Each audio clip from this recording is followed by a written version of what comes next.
ദൈവം നമ്മളെ തെരഞ്ഞെടുത്തതാണ്. ഹല്ലേലൂയ. അത് എവിടെ നിന്നാണ് തെരഞ്ഞെടുത്തത് എന്ന് നാം മനസ്സിലാക്കുമ്പോഴാണ് അതിൻ്റെ ആഴം മനസ്സിലാകുന്നത്.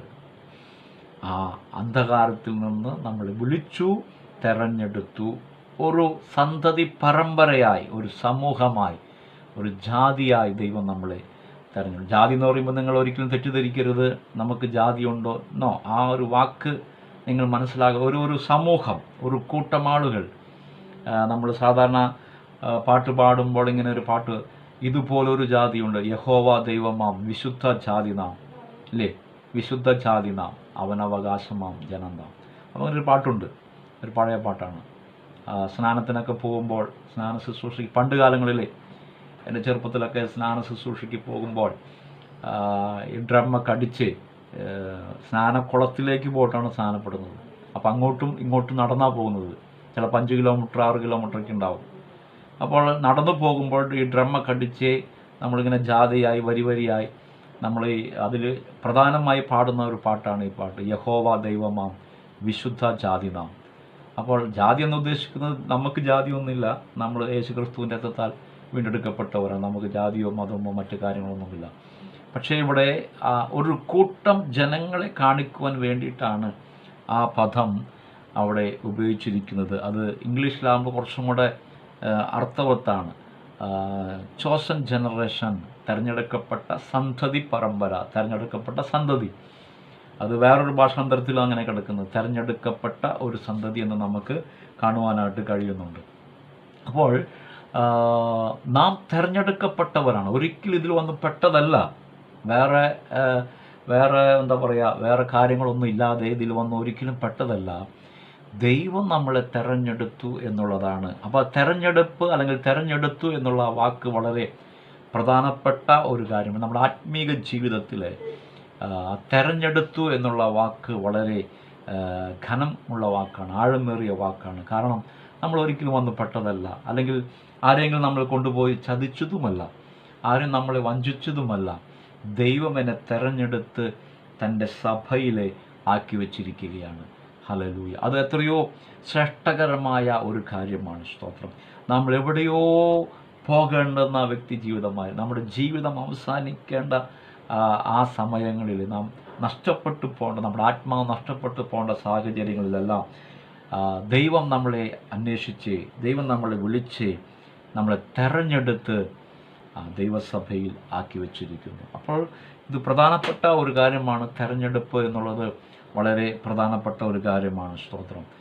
നമ്മളങ്ങി ചിന്തിക്കാൻ പോകുന്ന ആ തെരഞ്ഞെടുപ്പ് എന്നുള്ള ഒരു കാര്യത്തെക്കുറിച്ചാണ് നമ്മൾ ചിന്തിക്കാനായിട്ട് പോകുന്നത്. ഒരു കാര്യം നിങ്ങൾ മനസ്സിലാക്കുക, വിളിച്ചവൻ്റെ സൽഗുണങ്ങളെ ഘോഷിക്കുവാൻ ദൈവം തൻ്റെ സഭയിലെ നമ്മളെ ആക്കി വച്ചിരിക്കുന്നതിൻ്റെ ഉദ്ദേശവും ആ പദവിയുമാണ് നമ്മൾ ചിന്തിച്ചു കൊണ്ടിരിക്കുന്നത്. നമ്മളെ തെരഞ്ഞെടുത്ത് ദൈവമാക്കി വെച്ചു.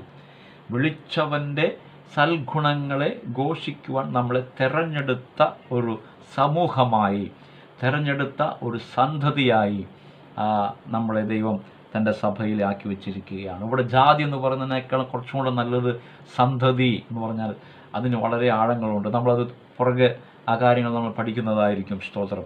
ഇന്ന് നമ്മൾ തിരഞ്ഞെടുക്കുക, അല്ലെങ്കിൽ തിരഞ്ഞെടുപ്പ് എന്നുള്ള ആ വിഷയമാണ് നമ്മളിന്ന് ചിന്തിക്കുവാനായിട്ട് പോകുന്നത്. യേശുവിൻ്റെ സദ്വർത്തമാനം, യേശുവിൻ്റെ സൽഗുണങ്ങളെ പ്രഘോഷിക്കുവാൻ ദൈവം എന്നെ തെരഞ്ഞെടുത്തു തൻ്റെ സഭയിൽ ആക്കി വച്ചിരിക്കുന്നു. ഹല്ലേലൂയ. നമ്മളെ മനുഷ്യരല്ല നമ്മളെ തിരഞ്ഞെടുത്തത്, സഭയല്ല നമ്മളെ തിരഞ്ഞെടുത്തത്, ദൈവദാസന്മാരോ അല്ലെങ്കിൽ അങ്ങനെയുള്ള ആളുകളല്ല നമ്മളെ തിരഞ്ഞെടുത്തത്. കർത്താവായ യേശു ക്രിസ്തുവാണ് നമ്മളെ തിരഞ്ഞെടുത്തത്. 1-2 വാക്യങ്ങൾ അതിനോട് ചേർന്ന് നമുക്ക് ചിന്തിക്കുമ്പോൾ ഈ വിഷയം നമുക്ക് ആഴമായി മനസ്സിലാക്കുവാനായിട്ട് കഴിയുന്നുണ്ട്. സ്തോത്രം. വായിക്കാം നമുക്ക്. യോഹന്നാൻ്റെ സുവിശേഷം 15-ാം അധ്യായത്തിലേക്ക് നിങ്ങൾ കടന്നു വരുമ്പോൾ അവിടെ ഒരു കാര്യം നമുക്ക് മനസ്സിലാക്കുവാനായിട്ട് കഴിയുന്നുണ്ട്. സ്തോത്രം.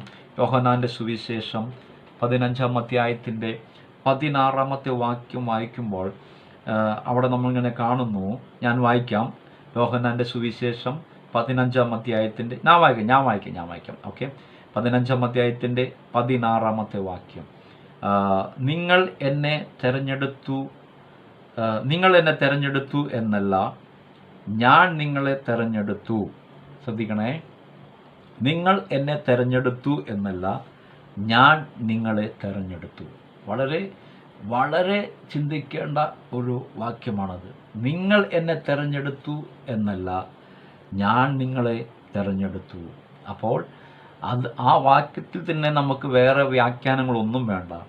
നമ്മളെ തെരഞ്ഞെടുത്തത് കർത്താവായ യേശു ക്രിസ്തുവാണ്. നാം യേശു ക്രിസ്തുവിനെ തെരഞ്ഞെടുത്തില്ല, യേശു ക്രിസ്തുവാണ് നമ്മളെ തെരഞ്ഞെടുത്തത്. ഹല്ലേലൂയ. ഒരിക്കലും നാം ദൈവത്തെ തെരഞ്ഞു പോയോ? ഇല്ല. ഒരിക്കലും ദൈവത്തെ തിരഞ്ഞു പോകുവാനായിട്ട് നാം ആഗ്രഹിച്ചില്ല. എന്നാൽ ദൈവം നമ്മളെ തെരഞ്ഞെടുത്തു, തെരഞ്ഞു വന്നു. ദൈവം നമ്മുടെ അടുക്കിലേക്ക് വന്നു. അതുകൊണ്ടാണ് ഇന്ന് നമ്മൾ ജീവനോടെ ദൈവത്തെ ആരാധിക്കുവാൻ കാരണം. സ്തോത്രം. നാം ഒരിക്കലും ദൈവത്തെ തെരഞ്ഞു പോയതല്ല. ഹല്ലേലൂയ. അതിനുള്ള സാധ്യതയും നമുക്കില്ലായിരുന്നു. കാരണം നാം കിടന്നിരുന്നത് അന്ധകാരത്തിലായിരുന്നു. അന്ധകാരത്തിൽ ഞാൻ നിങ്ങളോട് പറഞ്ഞു, അന്ധകാരം എന്തിനൊക്കെ കാണിക്കുന്നു എന്ന് അന്ന് നിങ്ങൾക്ക് ഞാൻ പറഞ്ഞു തന്നായിരുന്നു. നമുക്ക് മുൻപോട്ട് പോകാൻ കഴിയാതെ വണ്ണം അന്ധകാരത്തിൽ കിടന്നിരുന്ന നമുക്ക് തെരഞ്ഞു പോകുവാനായിട്ട് ഒരു സ്ഥലമില്ല. കാരണം മുൻപോട്ട് പോകാൻ കഴിയുന്നില്ല. അന്ധകാരത്തിൽ കിടക്കുക, പാപത്തിൻ്റെ ആ പടുകുഴിയിൽ കിടക്കുകയാണ്, ചേറ്റിൽ കിടക്കുകയാണ്. അങ്ങനെ കിടക്കുമ്പോൾ നമുക്ക് എങ്ങനെ തെരഞ്ഞു പോകുവാനായിട്ട് കഴിയും? ഒരിക്കലും നമുക്ക് തിരഞ്ഞു പോകുവാനായിട്ട് കഴിയുകയില്ല. പക്ഷേ ഈ സ്നേഹവാനായ ദൈവം നമ്മളെ തെരഞ്ഞെടുത്തു എന്നുള്ളതാണ് ഏറ്റവും പ്രധാനപ്പെട്ട ഒരു കാര്യം മനസ്സിലാക്കുക.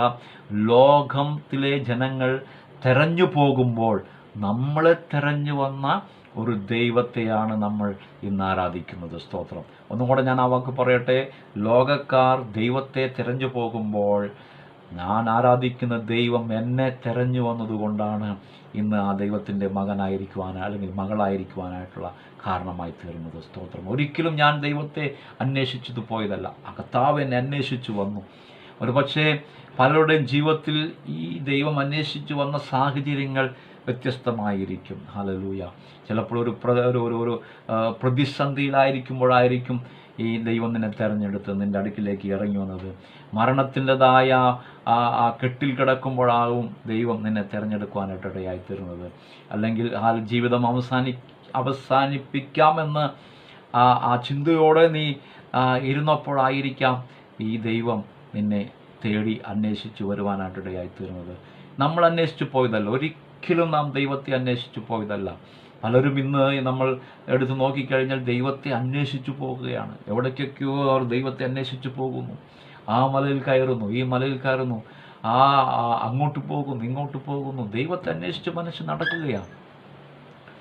പക്ഷേ നാം ആരാധിക്കുന്ന ദൈവം നമ്മളെ അന്വേഷിച്ചു വന്ന ദൈവം. ആ സ്തോത്രം.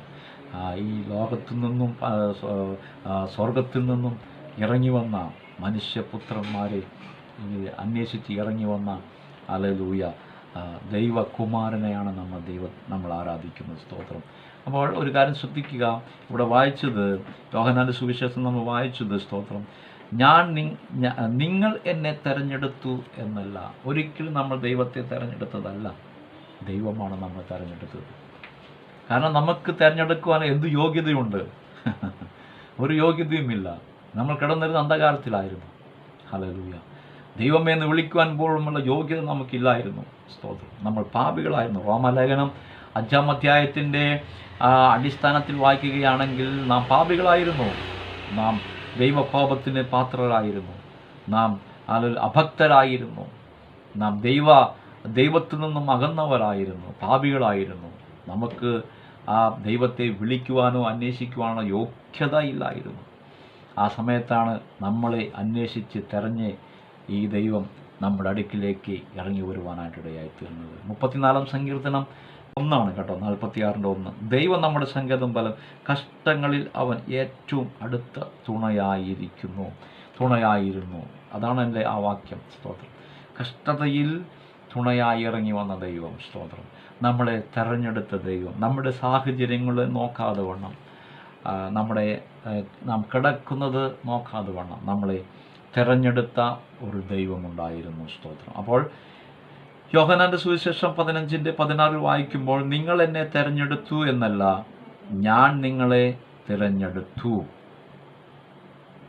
അപ്പോൾ ദൈവം നമ്മളെ തിരഞ്ഞെടുത്തതിൻ്റെ പത്രോസിന്റെ ലേഖനത്തിൽ നമ്മൾ വായിച്ചത് സൽഗുണങ്ങളെ ഘോഷിപ്പാൻ, വിളിച്ചവൻ്റെ സൽഗുണങ്ങളെ ഘോഷിപ്പാൻ തിരഞ്ഞെടുക്കപ്പെട്ട ഒരു ജാതി. യോഹന്നാന്റെ സുവിശേഷം 15:16 വായിച്ചപ്പോൾ, നിങ്ങൾ എന്നെ തിരഞ്ഞെടുത്തു എന്നല്ല, ഞാൻ നിങ്ങളെ തിരഞ്ഞെടുത്തു. ഇനി എന്തിനു വേണ്ടി തിരഞ്ഞെടുത്തു? തിരഞ്ഞെടുത്തതിൻ്റെ ഉദ്ദേശം എന്തായിരുന്നു? നമ്മുടെ ദൈവം വെറുതെ തിരഞ്ഞെടുത്തതല്ല. തിരഞ്ഞെടുത്തതിൻ്റെ പിന്നിൽ ദൈവത്തിന് വളരെ ഒരു ഉദ്ദേശമുണ്ടായിരുന്നു. അത് ഓരോ വ്യക്തി ജീവിതത്തിലെ വളരെ പ്രധാനപ്പെട്ട ഒരു ഉദ്ദേശത്തോടു കൂടെയാണ് ദൈവം നമ്മളെ തിരഞ്ഞെടുക്കുവാനായിട്ടിടയായിത്തീരുന്നത്. അന്ധകാരത്തിൽ നിന്നും വിളിച്ചവൻ്റെ സൽഗുണങ്ങളെ ഘോഷിക്കുവാൻ ദൈവം നമ്മളെ തിരഞ്ഞെടുത്തു. വളരെ പ്രധാനപ്പെട്ട ചില കാര്യങ്ങളോട് കൂടെയിട്ടാണ് ദൈവം നമ്മളെ തിരഞ്ഞെടുക്കുവാനായിട്ടിടയായിത്തീരുന്നത്. അപ്പോൾ ഞാൻ നിങ്ങളെ തിരഞ്ഞെടുത്തു, നിങ്ങൾ എന്നെ തിരഞ്ഞെടുത്തില്ല, ഞാൻ നിങ്ങളെ തിരഞ്ഞെടുത്തു.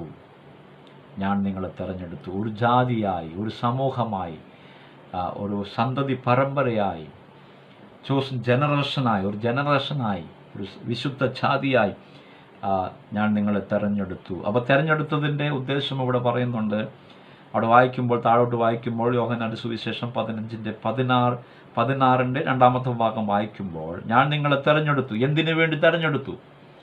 ഈ തിരഞ്ഞെടുത്തതിൻ്റെ ഉദ്ദേശം എന്താണ്? ഒന്ന്, നിങ്ങൾ പോയി ഫലം കായ്ക്കേണ്ടതിനെ. നിങ്ങൾ പോയി ഫലം കായ്ക്കേണ്ടതിനെ. ഹല്ലേലൂയ. നമ്മളെ തിരഞ്ഞെടുത്തതിൻ്റെ ഉദ്ദേശം നാം പോയി ഫലം കായ്ക്കുക. അതിൻ്റെ ഉദ്ദേശം എന്താ? ദൈവത്തിന് വേണ്ടി നിലനിൽക്കുക. നമ്മുടെ ഫലം കായ്ക്കുക. നിങ്ങൾ ഫലം കായ്ക്കേണ്ടതിനെ, നല്ല ഒരു മരമായി നല്ല ഫലം കൊടുത്ത് ദൈവത്തെ പ്രസാദിപ്പിക്കുവാൻ ഞാൻ നിങ്ങളെ തിരഞ്ഞെടുത്തു. അവിടെ കാണുന്ന ഇങ്ങനെയാണ്, ഹല്ലേലൂയ, നിങ്ങൾ പോയി ഫലം കായ്ക്കേണ്ടതിനെ. കണ്ടോ? ആ വാക്ക് നിങ്ങൾ ശ്രദ്ധിച്ചോ?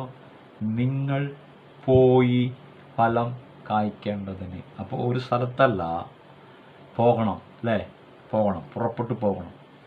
അതാണ് നമ്മൾ കഴിഞ്ഞ ദിവസം ചിന്തിച്ച്, വിളിച്ചവൻ്റെ സൽഗുണങ്ങളെ ഘോഷിക്കുക. നമ്മളായിരിക്കുന്ന സ്ഥാനത്ത്, നമ്മുടെ ദേശത്തിൽ, ദൈവം നമ്മളാക്കി വച്ചിരിക്കുന്ന മണ്ഡലത്തിൽ നാം പോകണം, പോയി ഫലം കായ്ക്കണം. അപ്പോൾ ദൈവം നമ്മളെ തിരഞ്ഞെടുത്തതിൻ്റെ ഉദ്ദേശം നമ്മൾ പോയി ഫലം കായ്ക്കണം. സ്തോത്രം. അതിനു വേണ്ടിയിട്ടാണ് ദൈവം നമ്മളെ തൻ്റെ സഭയിലെ നമ്മളെ ആക്കി വെച്ചിരിക്കുന്നത്. നമ്മൾ ഒരു സ്ഥലത്തങ്ങനെ അടങ്ങിയിരിക്കുവാനല്ല.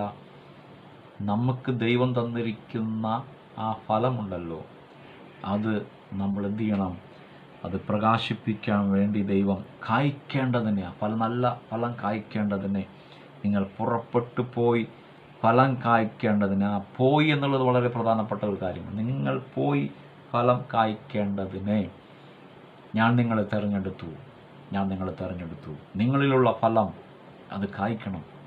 അത് മറ്റുള്ളവർക്ക് പ്രയോജനമുള്ളതായി മാറണം.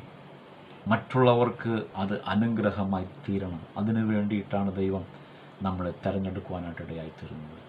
നമ്മളുള്ള ഫലം അത് കായ്ച്ച് മറ്റുള്ളവർക്ക് പ്രയോജനമുള്ളതായി മാറുവാൻ. സ്തോത്രം. ഹല്ലേലൂയ.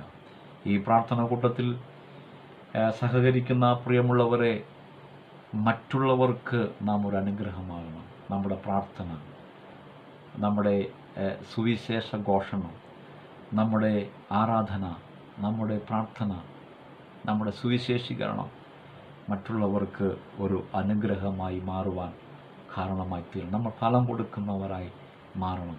സ്തോത്രം. ഹല്ലേലൂയ. നമ്മുടെ ഫലം കായ്ക്കുവാനായിട്ടിടയായി തീരണം. ഒരു കായ്ക്കാത്ത മരമാണെങ്കിൽ ഇന്ന് ദൈവത്തോട് പ്രാർത്ഥിക്കണം, കർത്താവേ, നല്ല കായ്ക്കുന്ന ഒരു മരമായി എന്നെ മാറ്റണമേ. നല്ല കനി കൊടുക്കുന്ന, നല്ല ഫലം കൊടുക്കുന്ന, നന്നായി കായ്ക്കുന്ന, നന്നായി ഫലം കൊടുക്കുന്ന ഒരു നല്ല വൃക്ഷമായി എന്നെ മാറ്റണമെന്നുള്ള പ്രാർത്ഥന നിങ്ങൾ പ്രാർത്ഥിക്കുമെങ്കിൽ വരുന്ന ദിവസങ്ങളിൽ ദൈവം നല്ല ഫലം കൊടുക്കുന്ന ഒരു വൃക്ഷമായി നമ്മളെ മാറ്റുവാനായിട്ടിടയായിത്തീരും. ആറ്റിരകത്ത് നട്ടിരിക്കുന്ന ഒരു വൃക്ഷം പോലെ. ഹല്ലേലൂയ. അതാത് സമയത്ത് ഫലം കൊടുക്കുന്ന